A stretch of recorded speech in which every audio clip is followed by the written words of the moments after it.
I hip hop to hip hop on sidewalks. I write poems, I write songs when I walk. I'm attentive, I listen when my emotions talk. All I was thinking was raps when teachers gave me a chalk. I was doodling, googling on the internet. It was new to me, I had to know where to enter at. Now I can rap, I can tell you where my center's at. Come Christmas, bet you won't know where center at. Didn't think I had to be told just to be great. Missed about 2 subjects, flunked my 12th grade. My girl was mad, she even wanted a break. Piece of cake, I go to the woods and sit by the lake. Second take, this time I really did participate in life. I appreciate my life.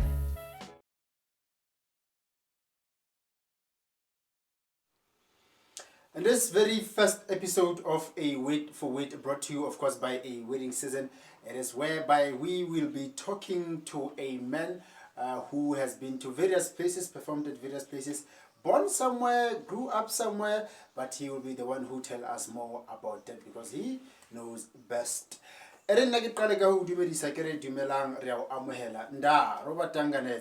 Hello and welcome to this very first episode of Word4Word, brought to you by a wedding season. Myself, I am just a gentle brother with a name like no other, and if ever there is anyone else with such a name, do tell him it is a stolen property. If ever there's anyone else, do tell him indeed it is a defamation of character. And yes, of course, we do certainly have the right to sue. Otherwise, call me Poetrist T. Without no further ado, let us welcome this esteemed poet, Mr. SceneOfVuyo, Fezeko Grain Diesel. Sir, welcome. How are you? Thank you for coming, sir. Thank you. Take a seat. For having me. Take a seat, sir. Alright. Okay, Mr. SceneOfVuyo. Yes, sir. How are you, sir?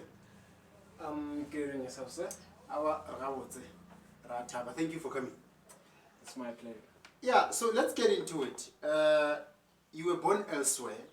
You grew up elsewhere. You went and stayed elsewhere. Where exactly were you born? Where did you stay? Where were you brought up? Okay.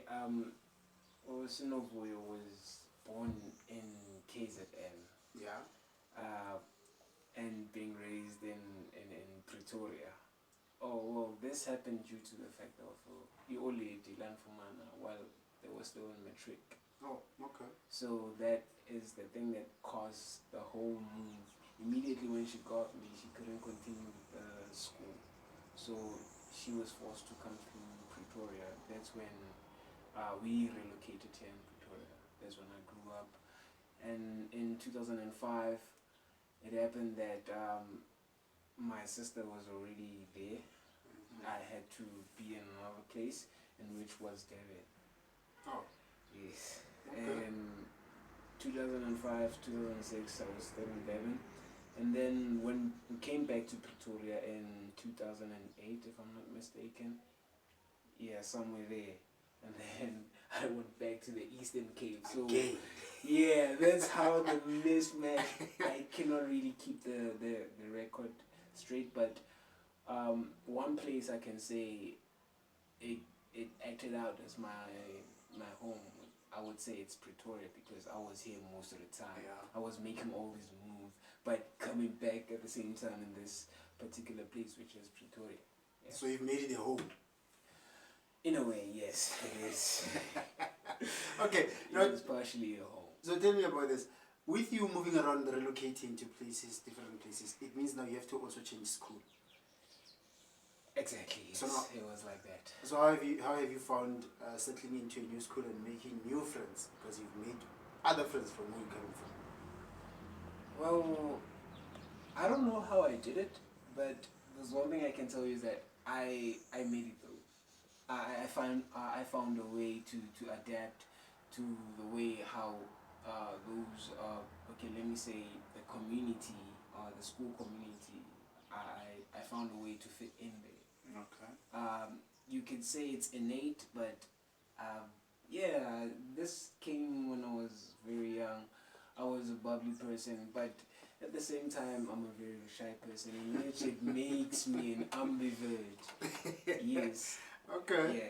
Yeah. Yeah. I guess, Barry, you are shy, but then you are talkative. We dress to kill, but nobody dies. I guess it's one of those. So, Exactly. some of us we started into this art form because of a certain special someone. When you saw and the heart beat twice or 3 times, it skipped a beat. Yourself, how did you get introduced to this art form? How did you start? Where did you start? Whew.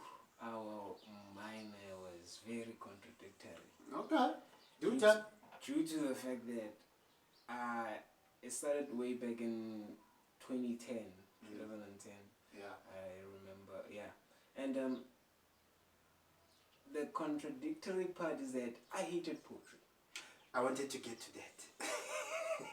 I hated poetry. Every time it would be, if it was an English class at school, Yeah. I would get annoyed. Like, literally get annoyed due to the fact of Shakespeare, thou shalt, whatnot. Yeah. So now, yeah, I wanted to get to that about. Was it the reason that you didn't like this, or rather hated this art form? Was it that form of poetry, or you just hated poetry? In a way, I could say I generalized everything. So I hated it without knowing that I'm hating a specific part of it. I don't know if you understand. I was unconscious that no, there's a certain part that I don't like in poetry. Okay. Instead of not liking the entirety of it. Oh, yeah. So at that part, I was like, nah, I hate poetry. And then one day, it happened that okay, I'm bored. I'm not doing anything. I'm just writing about love. Okay, love, you are like Special this. someone. No, I was like confronting love. You Okay. know? I was confronting like love, you are like this. Love, you are this thing. Love, and when I got back, like, okay, what was I writing? What is this? Yes, and then it happened that there was this person that I looked up to, Yeah. which is Old Babalo Tembu, in which I consider him as one of my role models. Okay.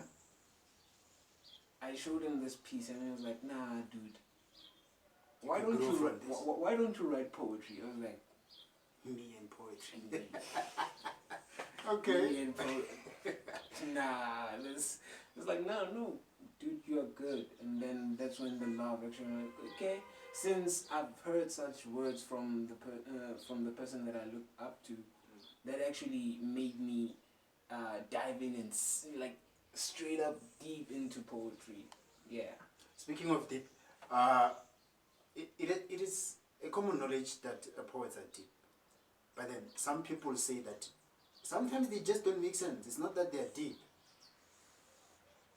Well, you know, I could say there's only a certain language that a certain person understands. Yeah. And just because I speak a certain language, it doesn't mean that everybody's going to understand that language. Because of, you can find someone speaking Swahili, and then you don't understand Swahili. You can't come and say, no, that the person is speaking gibberish due to the fact that you don't understand. Just because you don't understand. Yes, because I feel like everybody is entitled to their own truth.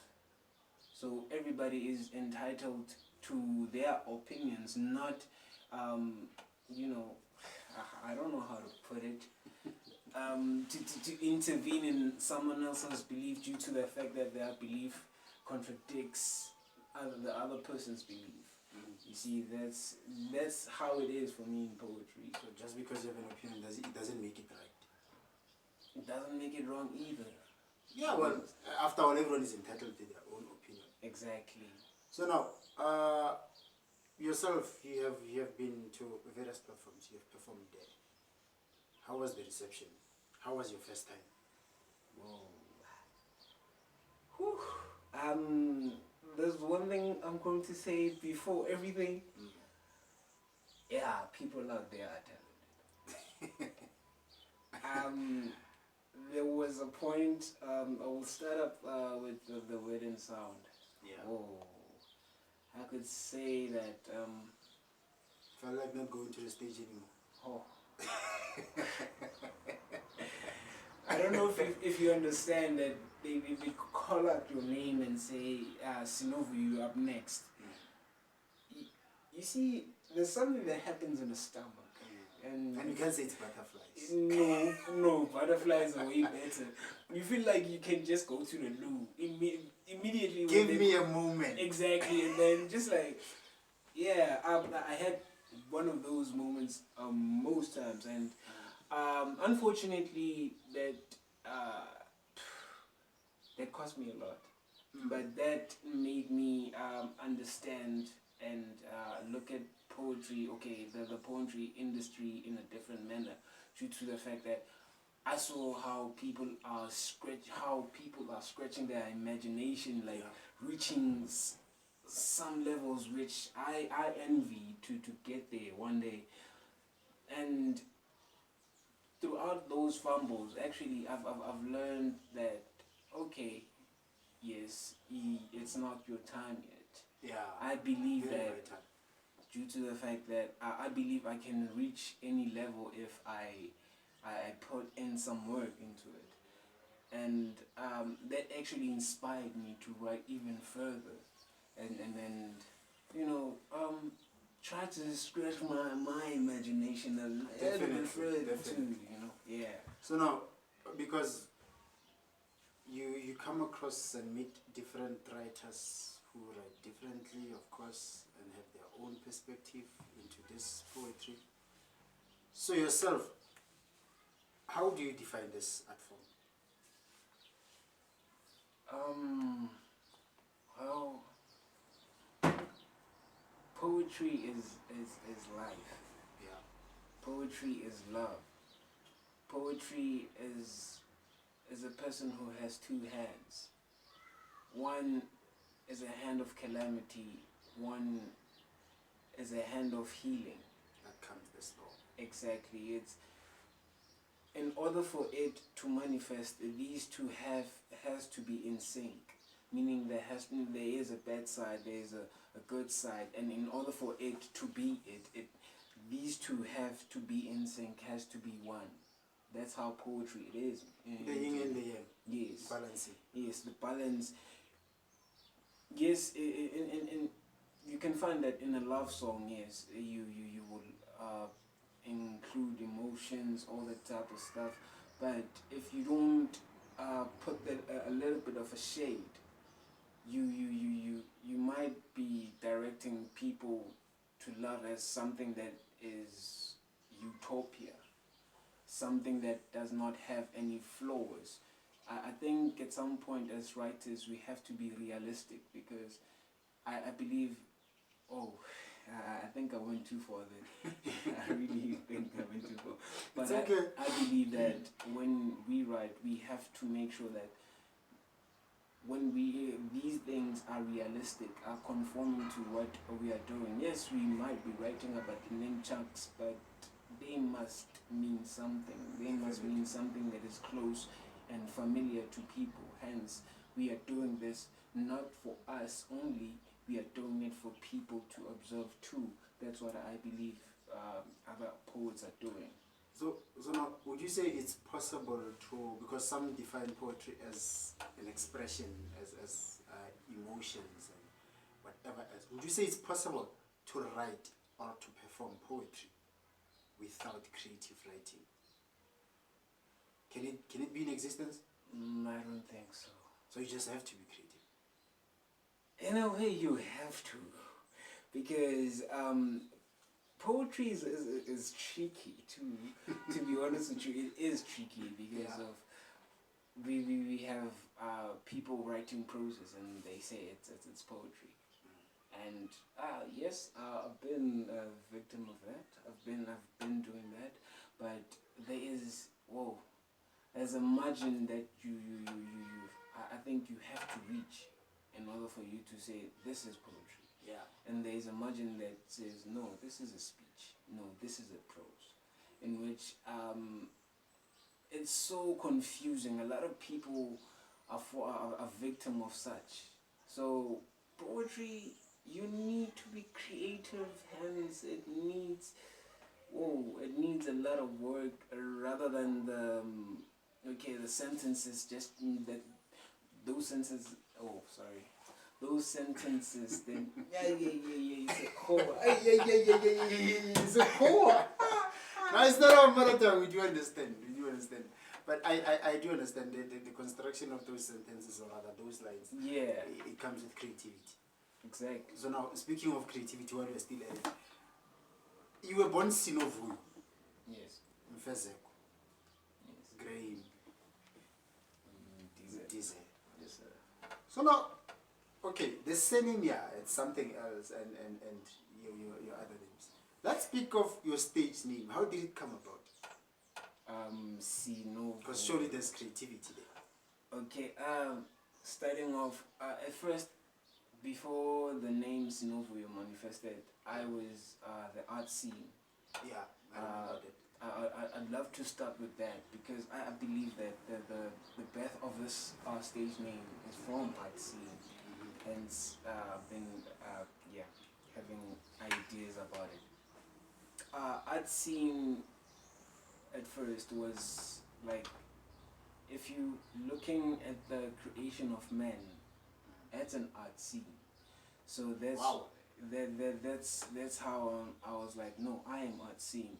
Whatever I do is an art scene due to the fact of when a child is brought into life, this child in the womb, they were not crying at all. But now that they've seen the strength of life, they are crying out. That's an art scene due to the fact that the connection between the baby being silent inside a womb and not seeing anything, and the baby crying, seeing seeing the whole world. Like, I think that cry is not just a cry of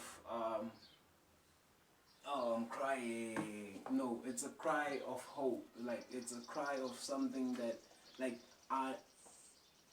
this is me in this new world. This is who I am. So everybody listen to me. Look at me. That's an art scene. That moment is an art scene. And there's so many things that are happening on art scenes. So that's how I came with art scene. So I thought about it. Like, SceneOfVuyo. You thought of breaking it apart. Like, SceneOfVuyo. There are so many people who do not pronounce my name to satisfaction. At some point, it is heartbreaking. Like, They butcher your name. like, But at least they respect the same name. like, like, okay, God, oh, please help this human being, but I won't judge because there's no monster of pronunciation. But then That's what respect they the say. name at least. Well, I came. That's how I came out to, like, nah. If people are struggling like this with something that is fun to me, my name is my everything. Your identity. Yeah. So. Or rather part of your identity. That's who I am because it's time for you, by the way. I'm kidding. Okay. So I thought of the scene. I'm like, okay, if I take a scene and a Vuyo, how is it going to sound? I go like SceneOfVuyo. I'm like, there's something missing. Let me add an O. And I was like, SceneOfVuyo. I was like, wow. Scene of happiness. This name art scene was there for a reason. I was not going to Get to scene of SceneOfVuyo if I didn't go through that. But the meaning is like, okay, SceneOfVuyo was a birth name that was given by Umakuru. I love that. I love her so much. I don't know what I cannot do with that. No, for that woman. Yeah, she gave me that name. Hence, my mom told me that, and she told me that she was in utter happiness. That's why she gave me that name. And since that name was profound to her, I thought, okay, if that was the case, Makriza was having a scene of Vuyo at that moment. And everything happens for a reason. Yeah, so that's how SceneOfVuyo came about. So SceneOfVuyo is more of in sync of who I am right now, because if it, wherever we go, we want to make happiness. That's my Leave a mark. Well, clearly, with everything or all that you've spoken about, there's a feel of love. And speaking of love, I want to get to the point. Don't tell me about Lerato. Right, that's the title. Yeah. And at some point, I thought, first reading it, who is Lerato? But then in this case, you're speaking about it Lerato, not who Lerato, right? It's yes. Yeah. Spotlight. What had happened for us to arrive to such a poem, to such a title? Well, there's one thing I'm seeing in love is it is manifesting. Yeah. Don't ever be sure of such a treasure that you don't own as yet. That's how love is. You can say that I found treasure, I found gold, I found everything, and then you give up everything in your life. Yeah, and then the atomic bomb just takes place when you least expect it. When you least expect. Exactly. So that's what happened to me. Like I gave my heart to a certain somebody. No names mentioned. Yeah, to a certain somebody, and that somebody took the heart and stab it. I was like, oh, okay, meaning that. I just think enough about it now. Yeah, Not at that time. Yeah, I want you, if you're an artist or anything, but that part, you see that part, you bow. You bow. Regardless you're a man, you're a female, you bow, my king, because the pain is a bit unimaginable. You cannot imagine the pain because of it's always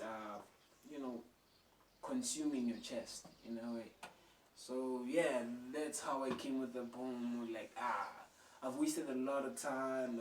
I gave this much of energy. So love, I think I cannot do with you for Swakanya. It doesn't mean forever. Yeah, not but this forever. is kind of love though. Not the Makulu love, not the mother love. Hey, guy, hey. You see that one is not included. Yeah, that one is eternal. Yeah, hey, that one I want you, even if you can go to my grave one day and wake me up like, dude, do you still love your grandma? Definitely. Without any doubt. Yeah. But then this particular one, so now you've experienced the heartbreak and then came about this love. Yeah. So that's how the poem came about. Somewhere in between the lines of this poem, we spoke about fighting poverty with the Punjabi, and there was some sort of alliteration there. But then more about the line. What were you conveying into this line? Oh, having a Punjabi fight with poverty. Yeah. Oh, having a Punjabi fight with poverty. I was at that point. Lumdu Benimtanda. Can I speak closer a bit? Yeah. Lumdu Benimtanda, and I gave everything, like almost everything. Kuba. In order for her to come to Pretoria, I had to sacrifice a certain amount of money as a APA. And when she got here, unfortunately, due to poor planning, like the income that was supposed to actually, hold us for the month end was not enough, in which that created problems. So that's when the line comes in. It's like, okay, now we're facing poverty, meaning that we are fighting due to poverty. So that's how we are having this Punjabi fight with poverty. And like, if you are in love at that point, love does not really matter. It does not. You can even ask if this line does not actually indicate on that part only, because if it resonates with a lot of incidences around the poor community. If you are poor, you do not think about love. Love is it's the last thing you can think about, due to the fact that what you need right now is survival. Okay. Yeah, so Okay. Give it better perspective to it. Clearly, there's been a lot of experience to this one. So now, due to time constraints, pardon me, I'm sure we can go maybe a day long having a conversation about this art form and whatever else that pertains to it. So, we are going to hear more about this book, right? yeah, you're going to hear the whole thing. Okay. Before we get into that one, before we can say our final goodbyes, thank you for coming. Mr. SceneOfVuyo at Scene. Let me ask you a few quick questions. No problem. Maybe 5 out of 5, and then you answer me instantly. Okay. Quick question. Right. The chicken or egg? Which one came first? A chicken. Okay, I'm not gonna ask why. Chicken. Bafana or banyana? Banyana. In your car, who takes the front seat, the mom or the girlfriend or the wife? Hey, the mom. Okay. The mom. So now, who would you date? A fellow poet or an actress? An actress. An actress. Yeah. Not a poet. Nah. Not a poet. No. That's a no-go area. Alright. Well, thank you, Mr. SceneOfVuyo Graham. These are almost Richards. Okay. So now, before we leave, we would like to thank everyone from behind the cameras, the entire crew, and I would also like to thank Mr. SceneOfVuyo here. Also, until we meet again, but before we go, stay tuned, whereby he will be doing the poem "Don't Tell Me About Lerato." As to why, he will let us know. Thank you.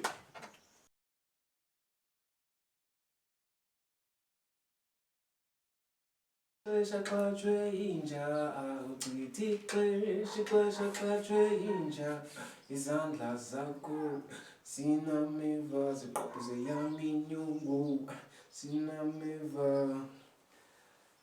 Don't have time for Lerato. My breath, dusty coughing out my location. Uxolo, Judge Judy, don't ever judge. Ever come by colors is up wherever your feet provides you food. No emotions means no meal. Having a Punjabi fight with poverty. Paradise to those whose profits paralyze finance in poor people's pockets, perhaps. These are plans on how to make a puppet, concealing our agony with pretense in caption, a notion immune to its extinction. So to hope, and hope covering our eyes would drain bitterness, courtesy, features of our reality. Pray for peace and the seed from war, inevitable it may be the true cause, because love becomes a casualty. Sentiments are a big burden to a soldier. Confusion intervenes, it comes in between. Do we live to survive, or survival is living? Releasing affection is suicidal when confronted by combat. Emotions tormented lethally. Counter my defiance against an exhibition of a blind spot. Enemies connect the dots, sniffing threads, clinging a heartbeat to compassion. Que le sole Lerato, wena umorwalo.